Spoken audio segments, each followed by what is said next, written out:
Whisper Wednesday. Let me bore you to sleep. Please only listen when you can safely close your eyes. Vinny's running around in the background. Just to let you know, my website is jasonnewland.com.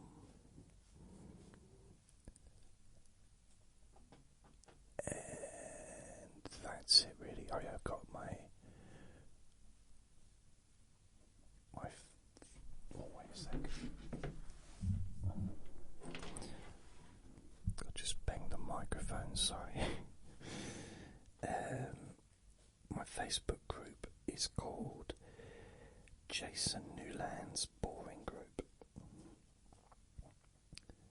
So I just want to say hello to, or welcome rather, blimey, hello. Why can't I find it? This is ridiculous. We got a new member, but it's not coming up. Oh yeah, Jade. Welcome, Jade, to join in the Jason Newland's Boring Group. It's now up at a whopping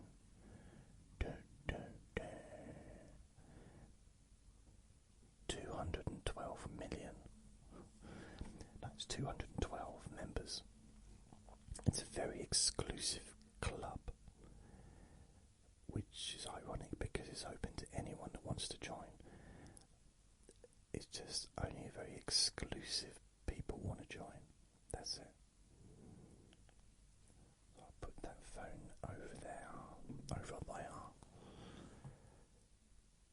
If you have any questions for this coming Friday's Q&A Friday, please go to my Facebook group and you can ask a question there.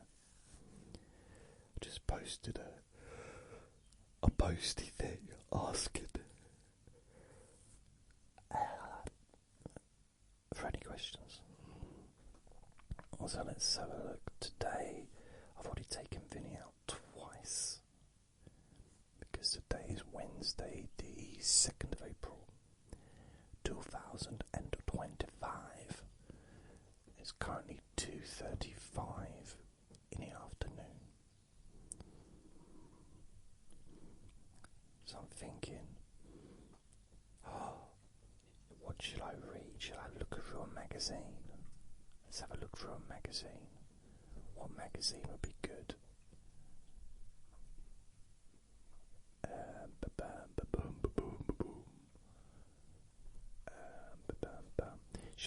Shall I find a magazine about something that I've got zero interest in,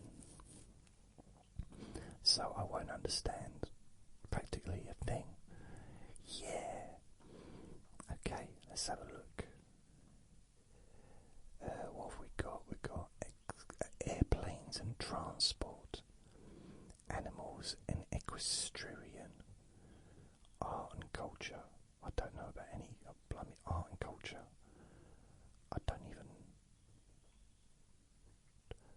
I had a friend who used to say stuff fart.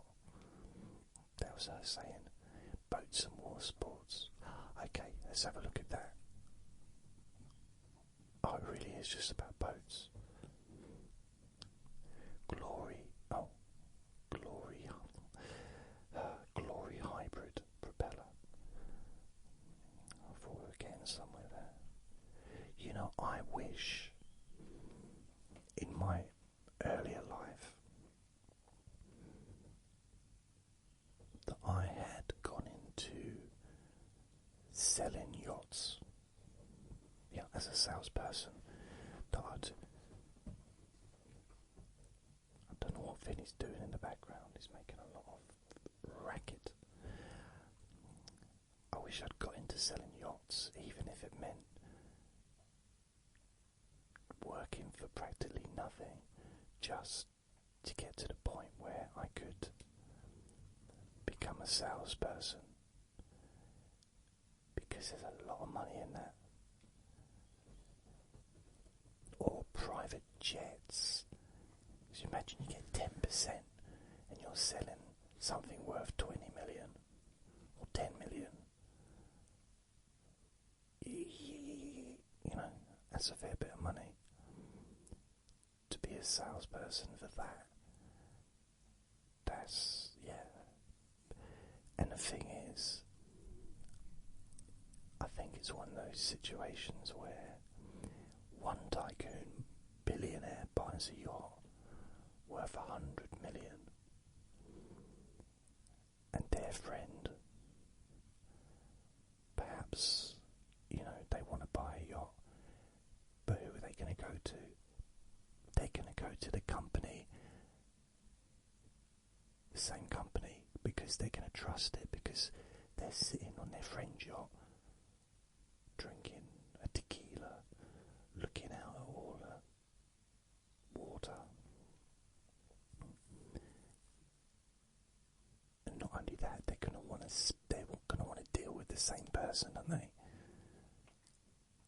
So imagine if I sell,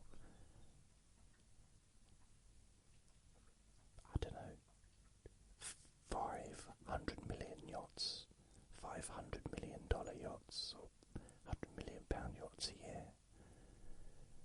That's like £50 million for me. It's not bad, is it? That's livable. Just about. So look, let's have another way of getting his categories. If I look,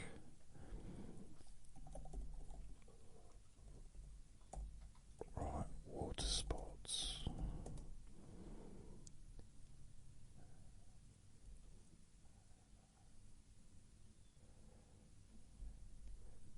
Modern alternatives to decking. This must be some kind of slang. Fishing boats and water sports. Okay, let's have a look at this.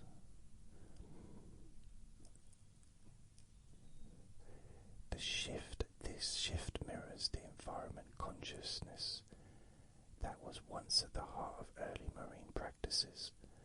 Historically, shipwrights used Stockholm tar, a natural water repellent and rot resistant. What? Offering environmentally conscious alternatives to either real teak from the rainforests of Myanmar or oil. Why do people call it Myanmar now? Myanmar. Now Burma. It was called Burma. Why are we not calling it Burma anymore? That bugged me the other day. Because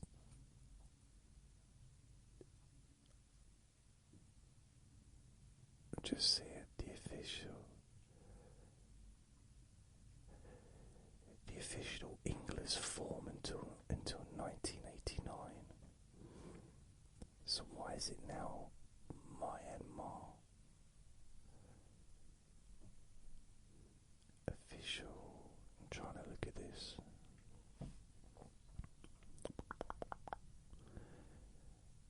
I'm guessing it's probably other countries getting involved, and the United Nations, several other organisations. Right, it's not giving me the names of Myanmar. Okay, here we go. The name of the country has been a matter of dispute and disagreement. In that case, I apologise to any Myanmar, Burma arguers, particularly in the early 21st century, focusing mainly on the political legitimacy of those using Myanmar versus Burma.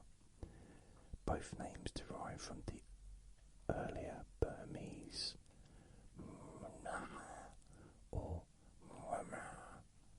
an ethnonym for the majority Burman ethnic group of uncertain etymology. The terms are also popularly thought to derive from Sanskrit Brahma Disha, land of Brahma.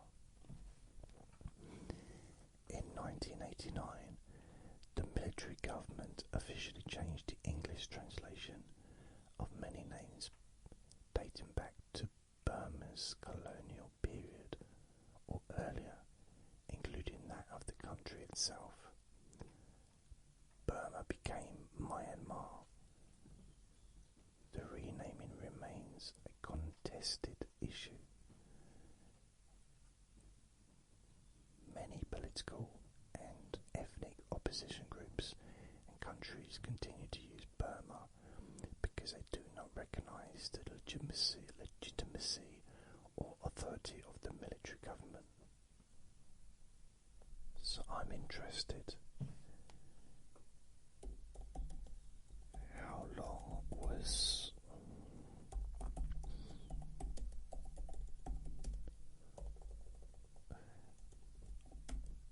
Burma? How long was Myanmar called Burma? Here we go. Here we go, let's see. I always find that kind of, because I'm looking from an outside perspective, I found it Myanmar, officially the Republic of the Union of Myanmar, and also referred to as Burma. That was official until 1989.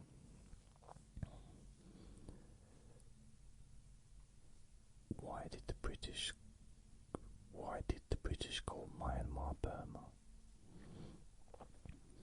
The British referred to the country now known as Myanmar as Burma during their colonial rule.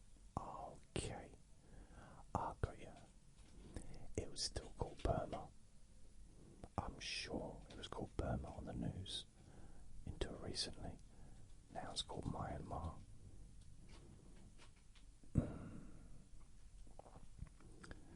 Okay, I can't bother to look in too much detail of that, but so many countries change their names, and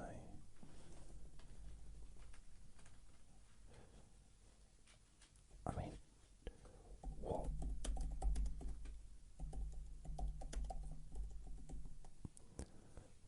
It's just like Thailand was historically known as Siam until 1939, when it officially renamed Thailand. Did you know that? You do know. You do know. You do now know. You do know now. Why did Siam change its name to Thailand? Okay, Siam officially changed its name to Thailand during a period of significant political transformation as part of a nationalist movement led by Field Marshal Phibun Songkran, aiming to emphasize the country's unique identity and the unity of the Thai-speaking people.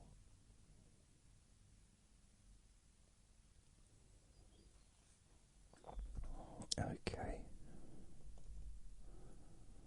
Which makes me think.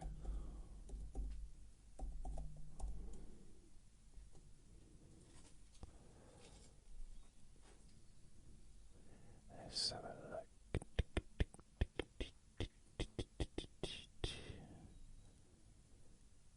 Okay. Did you know that for 3 days every year there's a celebration called Songkran in Thailand? It's Thailand's a traditional New Year festival. I don't know when it is. And they basically throw water and have... Really, Vinny? Blimey. They have 3 days of water fights. They chuck water at each other. I mean, that's got to be... I mean, how can they get anything done?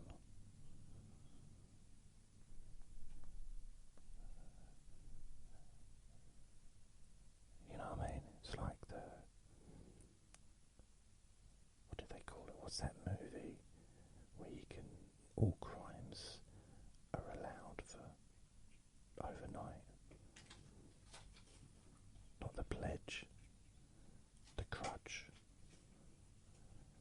I don't know what it was called. It's a little bit like that, but with water. Right, what other things are on here? I can't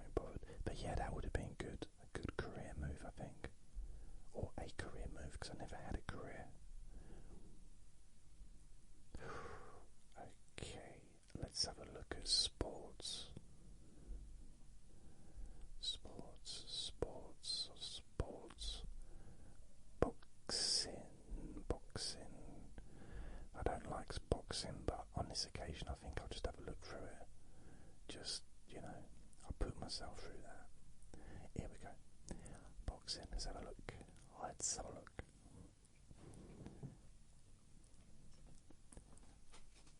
Boxing news tribute to Colin Hart, and it's George Foreman as well, of course. I say of course, but George Foreman left us this week or last week. Let's have a look.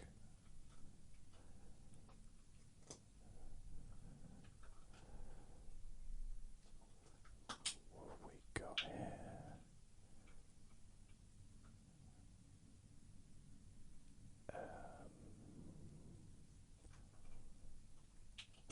This is interesting. They're talking here about Colin Hart and talking about a particular fight where a boxer called Bramble beats Mancini. It's a long, long time ago, but Mancini was one of the top boxers of his time, and he beat him after getting under his skin in the build-up to the fight. Apparently he brought out a voodoo doll of his opponent, and that freaked him out. That's kind of funny. I saw that. What? Oh, blimey. Where was it? I can't remember. This might have been the 90s. There was a boxer, and apparently it was said that he used hypnosis in the build-up to his fight. I don't know if it was... I wonder if that was Nigel Benn and Chris Eubank back in the 90s. It was a really big fight. I just don't remember who, but the other boxer got a bit freaked out by it. Oh, bless.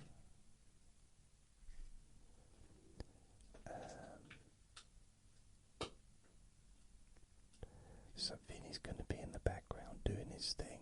I realise it's probably a little bit noisier than normal because of this being a Whisper Wednesday, but I can't really do much about that. He stops doing what he's doing as soon as I mention his name.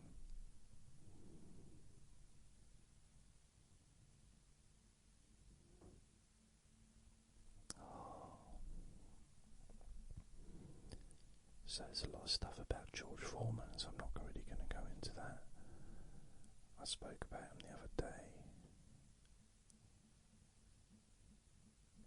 See, some people, especially people my age, when Mike Tyson came out, and he was, you know, the heavyweight king, 1986, and onwards for a few years, beating everyone.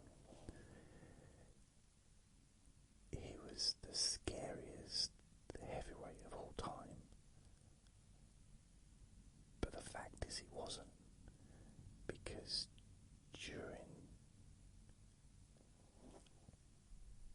Joe Frazier's time, Joe Frazier was the scariest, baddest man in boxing. Just as scary, just as bad, just as frightening as Mike Tyson was. It just, I guess he didn't rule for as long.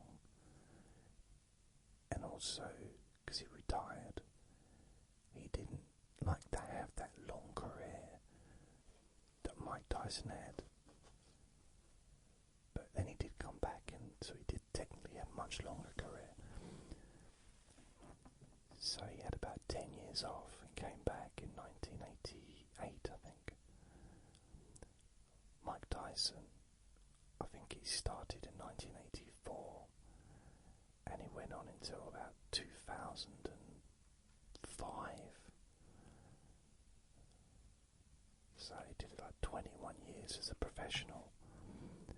So I don't know how long George Foreman did altogether. I have to check that.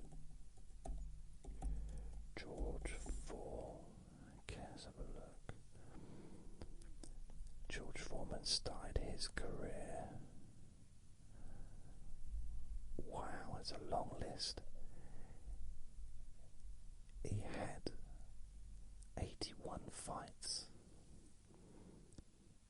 68, he's had 76 wins, 5 losses, 4 losses by decision, 1 by knockout, which was by Ali.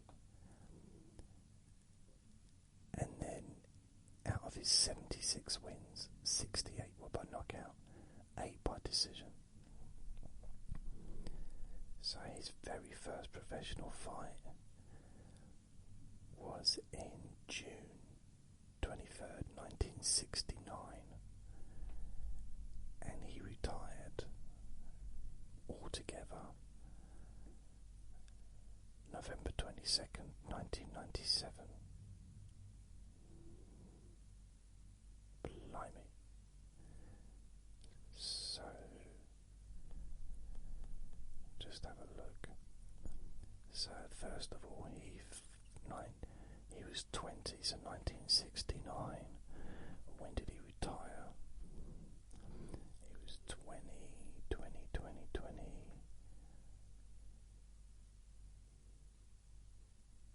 He was 24 when he won the world title from Joe Frazier, and he defended it 2 times, and the third defence he got beaten by Muhammad Ali, and then he fought Ron Lyle next, which was just over a year, October, November, December, January. A year and 3 months later, he fought Ron Lyle, which I mentioned the other day, one of the best heavyweight fights you will ever see. It goes on for five rounds, but it's a super fight. As in, it was super. And then he beat Joe Frazier, he beat Scott LeBeau, John Dino, Pedro Augusto, and then he lost to Jimmy Young. So he had, after Muhammad Ali had 1, 2, 3, 4, 5, 6 fights, and he went on 1974 to 1977. I just still like this, the idea that he got beaten, then he retired. I mean, technically yes, but not in that order. Well, technically yes, in that order as well. But he went on for 3 more years,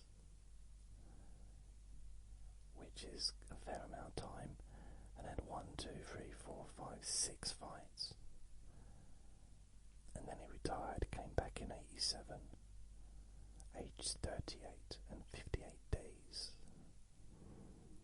But that Ron Lyle, January 24th, 1976. The weird thing about it is, when he fought, he didn't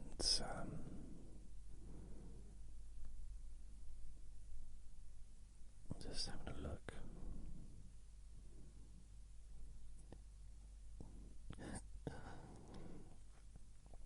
He did an exhibition fight where he fought 5 different boxers, one after another, and it was 3 rounds each. So it's 15 rounds all in all. He knocked 3 of them out, and then he went the distance for the last 2. I think he was just really tired. You can see that on YouTube.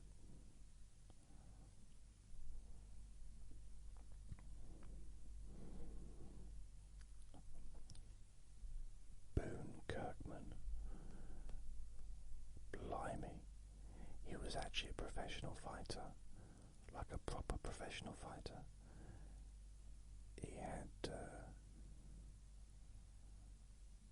36 fights. No, 36 wins.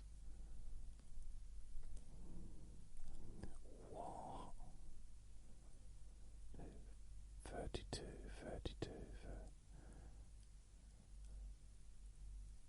Alright, okay, so he had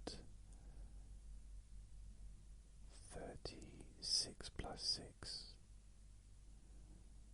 That's 49.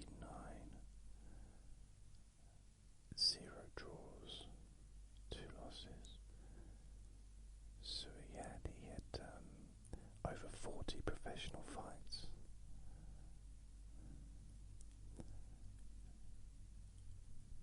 And he fought George Foreman in his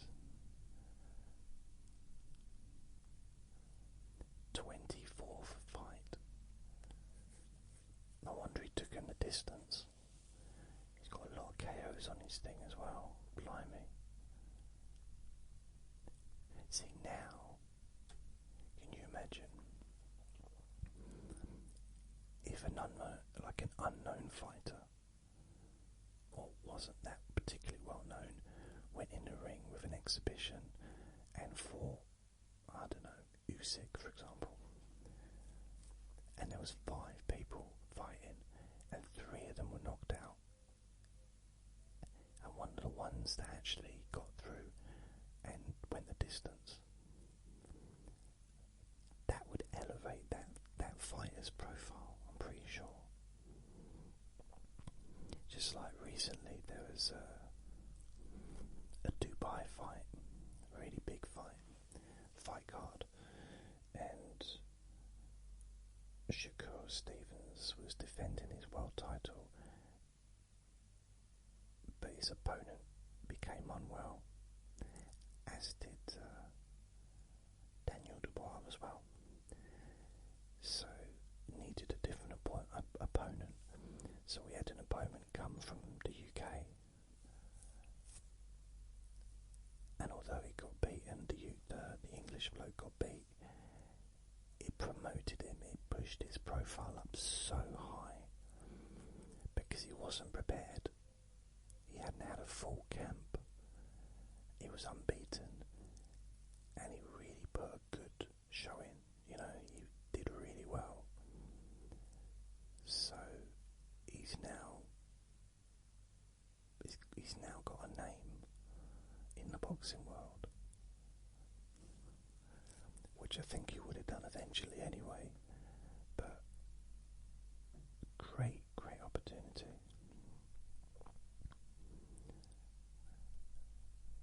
Wow. So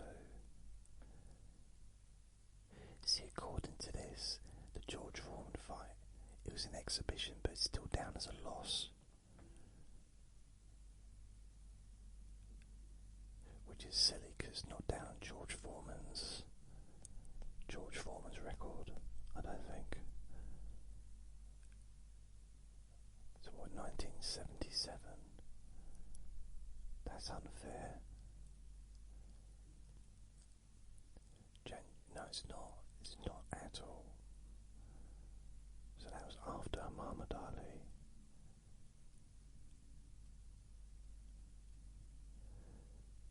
Pedro Augustus, 27. No. So it's not down. Mind you, let's have a look. Boone Kirkman.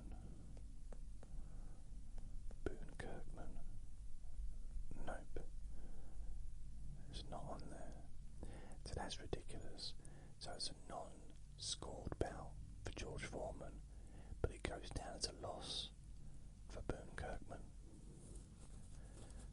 How's that fair? It's not. Never been so angry. Anyway, back to so that's George Foreman. Let's go back. Before that, Sonny Liston was the big bad man as well. Scared everyone. And Ali knocked him out twice. But he was really the bad man. So Mike Tyson wasn't the first like super scary heavyweight. There's been a few over the years. We just haven't really seen any lately. I mean, there's a lot are more skillful than Tyson was. Can punch harder than Tyson did. But there haven't been many intimidating heavyweights that I can think of. Even Wilder, with his huge punches, power, I don't really think he wasn't intimidating to the other boxers, but Mike Tyson was, and George Foreman was, and Sonny Liston was, and I'm pretty safe to say Rocky Marciano was as well. But I think he was quite a nice bloke, so I don't know.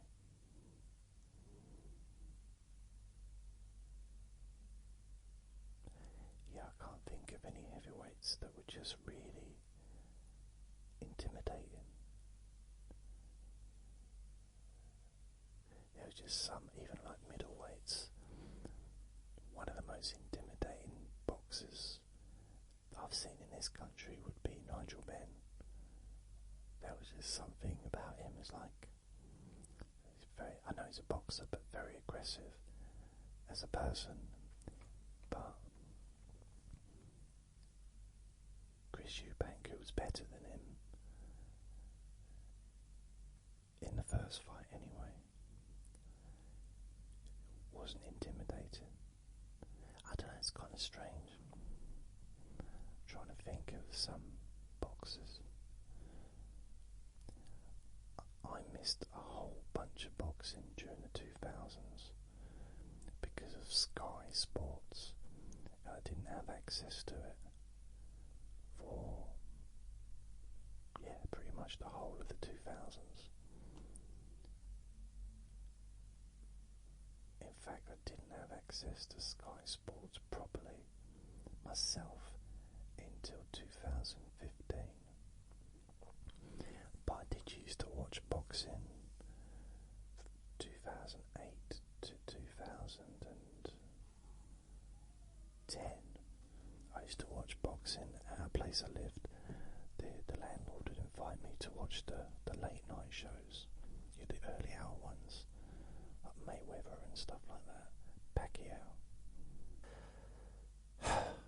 Yeah. But once I got Sky Sports in 2015, because I had Sky for about a year, like contract with this, because I got it was part of my deal. I got satellite dish and all that stuff, and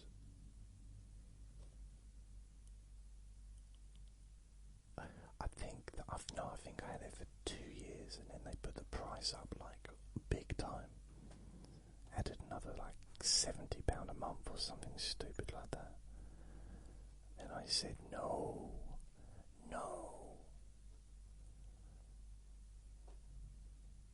Wow.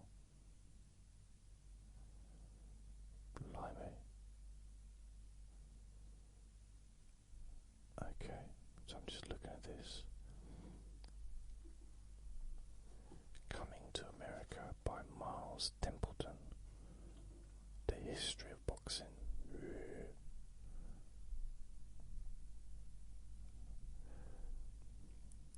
The problem with this app is I can't see.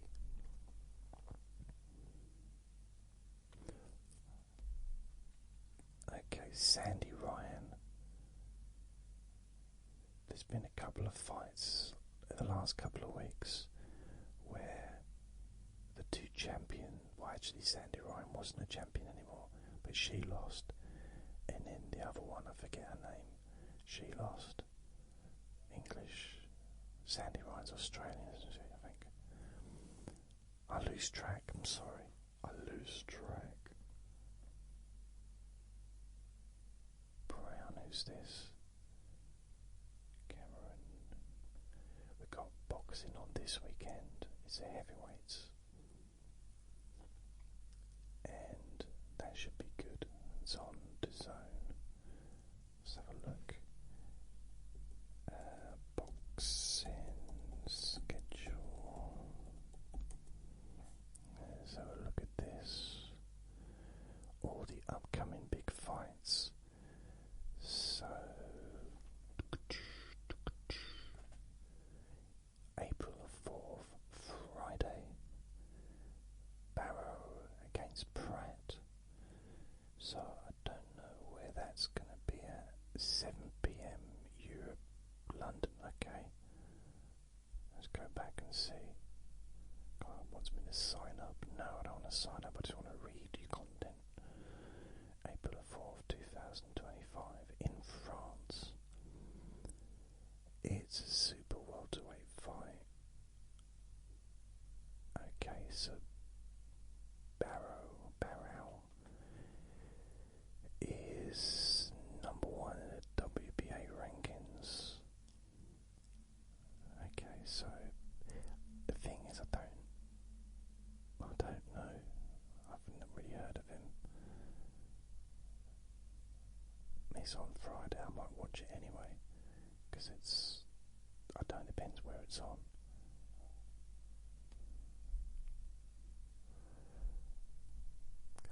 Things iPad really annoy me because I've got this thing just come up. I don't know why it's come up. Okay, it's gone away now. Whew. Right, the one I want to watch, the one I was talking about, is Joyce versus Hergovich. But it's not just that. There are a bunch of other fights on the same card, heavyweight fights. The Adelaide against Tushkiva, or TKV, I think they call him. Also, where's the other fight? Maybe that's not on. Rafferty against Reagan, that's not a heavyweight fight. Unless it is. View fight information. It was supposed to be like Battle of the Heavyweights. This is super lightweight. I think they might have had a cancellation. They already had someone pull out, so Joyce was supposed to be fighting Dillian White. Dillian White hurt his pinky finger. No, I think he broke his finger. So he's fighting Hergovich instead, who is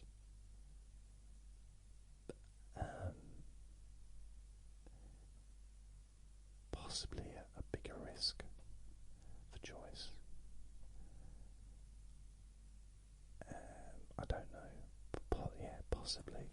He's only lost once, and that was against Daniel Dubois. And he was kind of a bit of a bookie man. Like, no one wanted to fight him, apparently. I find that hard to believe. I don't think that boxers ain't scared of anyone. The whole thing is don't want to fight. No, probably because they're not getting paid any decent money. Probably what it is. They don't want to fight because they don't want to. Oh, who else is on the thing? That's going to annoy me. Joyce. Right, let's have a look. Joe Joyce, undercard. Joe Joyce, undercard. Okay. Right, so we've got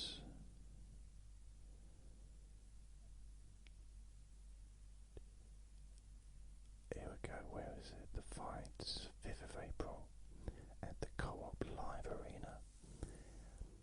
I wish they'd stop naming arenas after like a supermarket,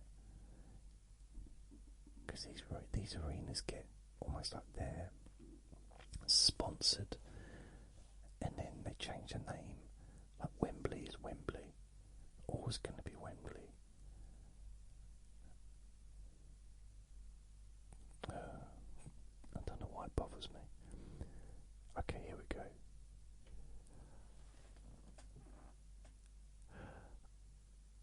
Well, at Winterboo, is it supposed to be like a big heavyweight clash? Like a big, like lots of heavyweight fights? Now they're three, but they're not the main fights anymore. So I can't remember who was supposed to be fighting. There was another fight. Joe Joyce and Dillian White, so he pulled out. Now it's Philip Bergovich, David Adelaide, and JTK or JS. I don't know. I'd never even heard of him before until this was announced. So that's for the vacant British heavyweight title. So I'm looking forward to that. I like David Adelaide. He's very talented. He's a big puncher. So I'm not interested in that, definitely. Jack Rafferty against Corey O'Regan. That's the super lightweight one that I said. They're both undefeated, so that'll be a good fight, I'm sure. But I was looking forward to heavyweights, and the other heavyweight fight I was looking forward to as well. Not enough to remember the names of the people fighting, but it was not Othello, the former cruiserweight world champion, or light heavyweight champion, no, cruiserweight champion, and he went up to heavyweight, and I don't know why it's been stopped.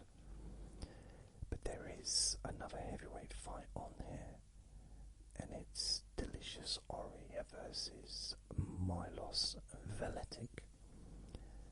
Now, Delicious, apart from having the best name in boxing, is an Olympian. So this is his debut. This is his first fight as a professional. And he's huge, but then he's heavyweight, so kind of supposed to be. But he's another huge one. He's about 6'6" or something, and that'll be interesting. I mean, what a name! I mean, to be fair, if that is his actual name, he had no choice but to learn to fight, did he? When he went to school, because he was going to get a lot of hassle from other kids having that name. It's just the fact. Kids are just what kids are like. Imagine going there the first day of school. I'd like you all to meet the newest person is Delicious. He's delicious. And everyone's waiting for yeah, but what's his name?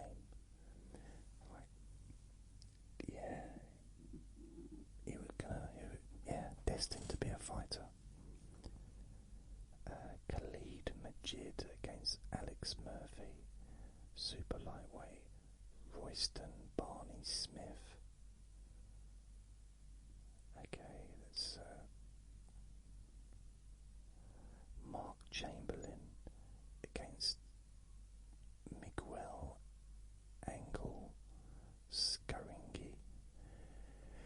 Nelson Birchall, and then Madim Musa and Louise Sketzer. So I don't know any of these names, to be honest. I think I've been a little bit over-treated with some of the big fights lately. So when it comes to the up and coming, I don't necessarily know who they are. So apparently odds for Joe Joyce 11-4, Hergovich 2-7, a draw 18-1. That's not bad. I mean, he's never had a draw. Joe Joyce has never had a draw, so. But they're both in a situation because they both got, yeah, I don't know. I think it'll be a good fight, but at the same time, I've been a big fan of Joe Joyce for years and years, and I just don't want to see him get hurt. However strange that is, considering it's the hurt business, I'm just a fan of his. He's also really lovely outside of the ring. Personality-wise, he's friendly, like a gentle giant. And I don't know. I'm not sure. I can hear my stomach.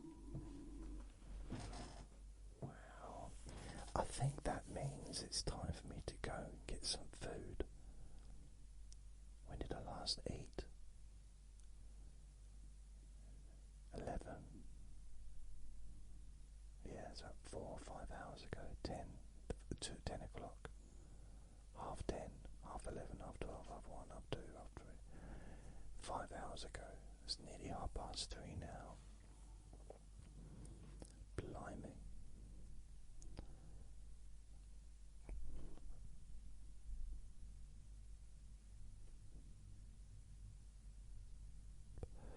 Okay, let's come out of there.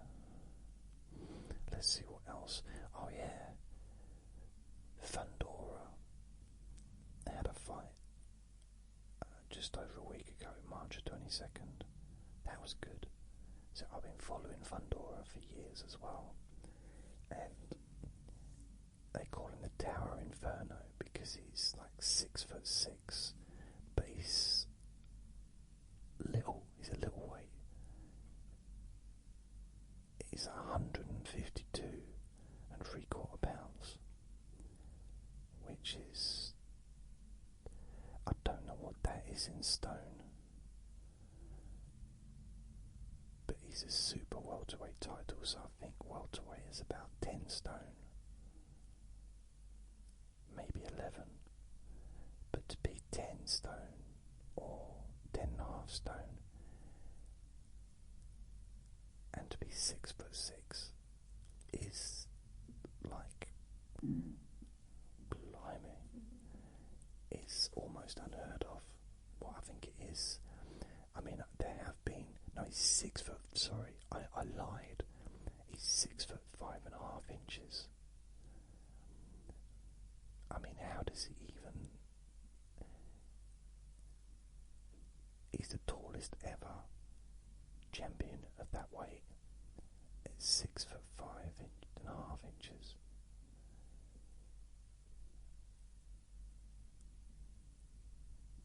I just don't know. He's got an 80 inch reach advantage. Oh, blimey. So he's good as well. He won the world title. Then he got knocked out in the defence. And then he came back and he proved his mettle because he had a proper war with someone, Tim Tszyu. And Tim Tszyu is kind of classed as the next, almost like the next super fighter. And he is really good. However,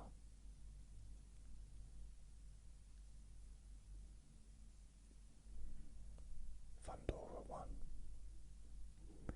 And it's a good name for him because he is fun. And also his sister is also a world champion. So apparently they're the first brother and sister world champions ever. Which I found weird because I thought, yeah, I think they're not the only brother and sister world champions, because Caroline and Daniel Dubois are both world champions, but they become, it's after the event. So Thundora, Sebastian Thundora and his sister were world champions before Daniel became a world champion. I think Caroline Dubois was already a world champion before him, I think. So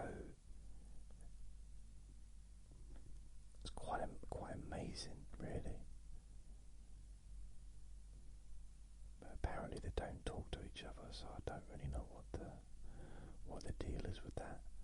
Because I'm a fan of both of them. I remember this, right?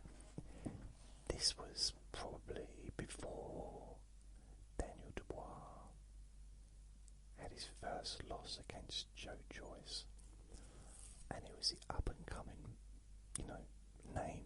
People were watching him, and he was a force. Well, he still is a force to be reckoned with. And I saw a documentary online where someone was going around his house, where his family lived. He still lived at home. I think he was about 22 years old at the time.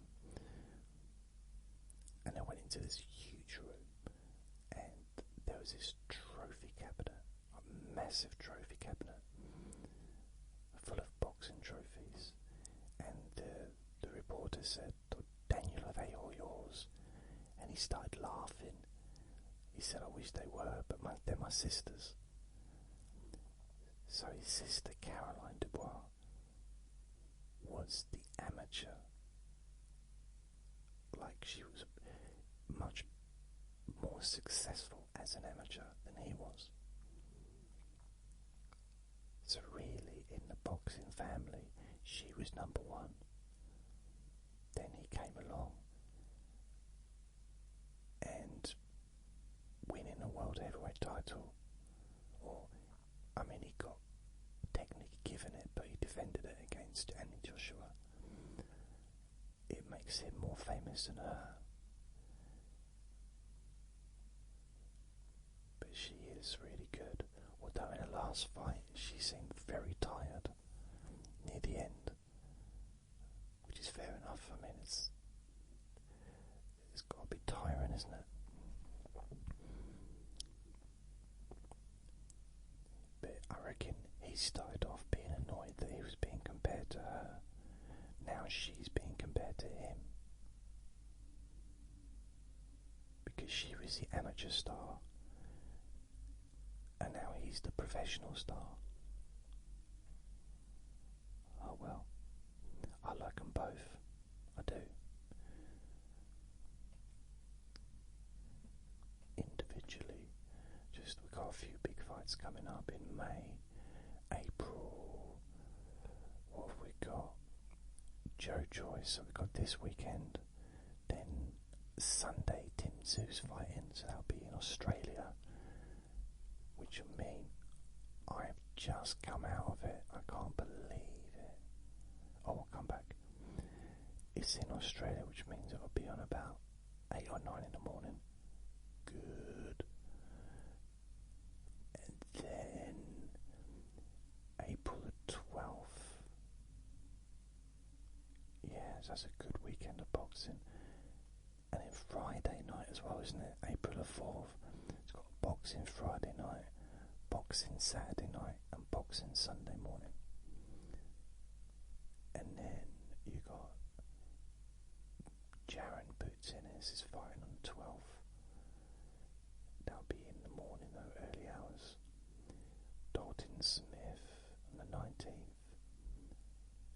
And then the 20th, Liam Cameron and Ben Whittaker too.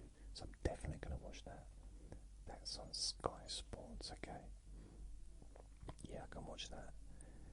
That was a lot of controversy over that, because a lot of people thought that some people are calling Ben Whittaker Ben Quittiker, because they said that he quit and he pulled Liam Cameron over the ropes, which I don't believe at all.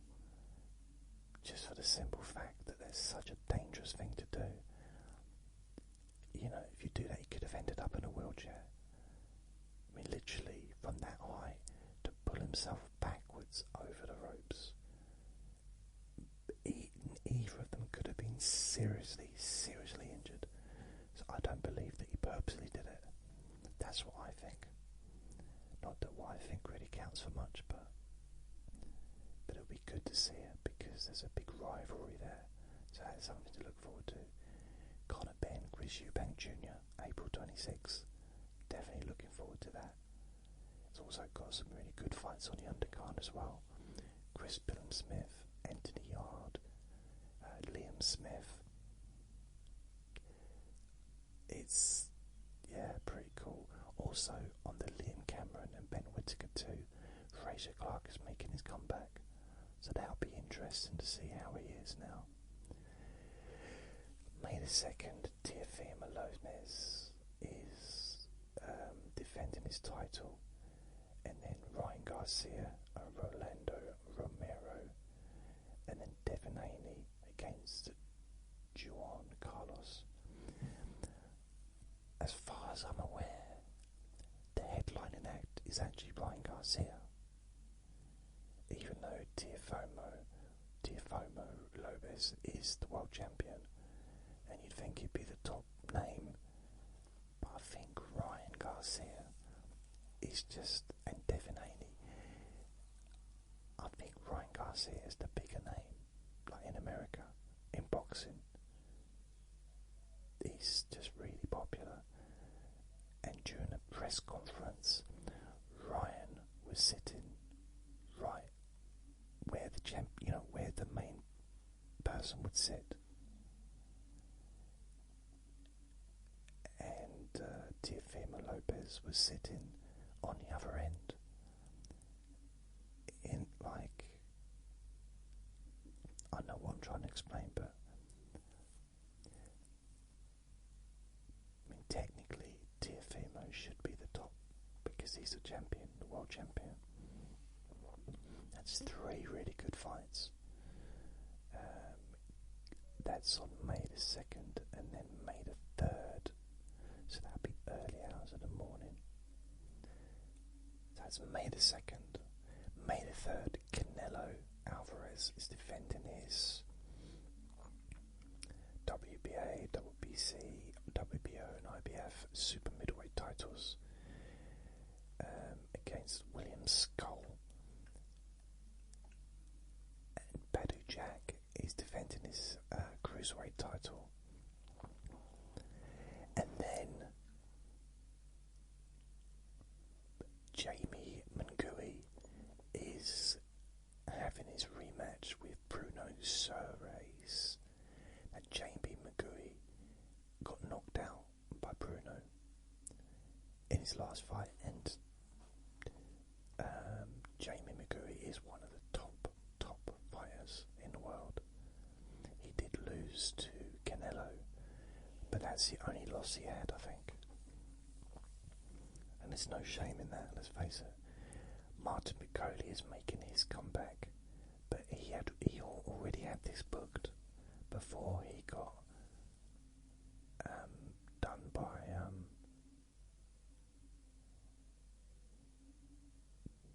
Joe. His name gone off my head. And then where is that? The venue, Riyadh. So I think that'll also be in the middle of the night. So I think they're showing it for American audiences. I'm not sure. I'll have to look into that. Naomi Inoue is fighting for the first time in Las Vegas, I think. I think it's the first time. And he's defending all of his belts against Ramon Cardenas.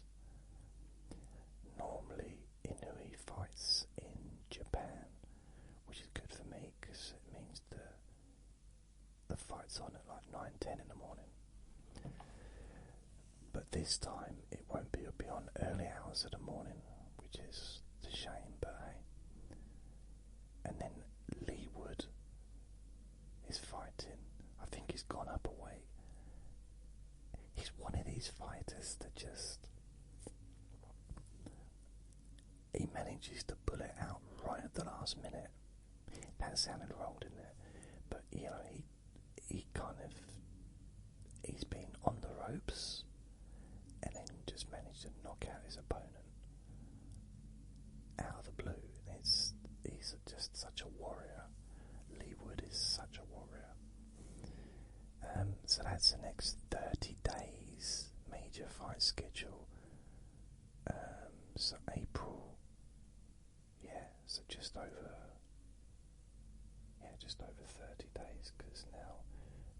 the 2nd. And before that,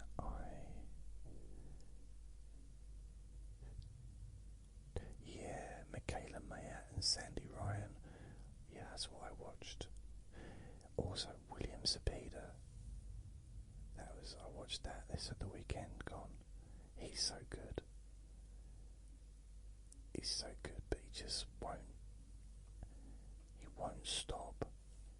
He can't stop. He just throws so many punches. He's like non-stop. But Devin Farmer's also really good. It was a good fight. Anyway, let's go and see the Ringside Charitable Trust. Okay, who's this? Oh, that's the whole magazine red. And on the back of it there's a young person, I don't know whoever it is, pouting. It doesn't say who it is, it's the back of the back cover. 1909. The 1909 heritage. I really don't know what that's about. Blimey. So, that, I do believe, is today's Whisper Wednesday. Blah, blah, blah, blah, blah, blah. This week's. And for some reason I've talked about boxing. But that's because I was trying to choose a magazine about a subject that I'm not interested in. And I just happened to pick boxing one. Who'd have thought? It's a random thing. Or maybe I am into boxing. Yes. So on that note, I'm going to go. Thank you for listening, and remember to be kind to yourself, because you do deserve to be happy. Be gentle with yourself, because you deserve to feel safe. Lots of love.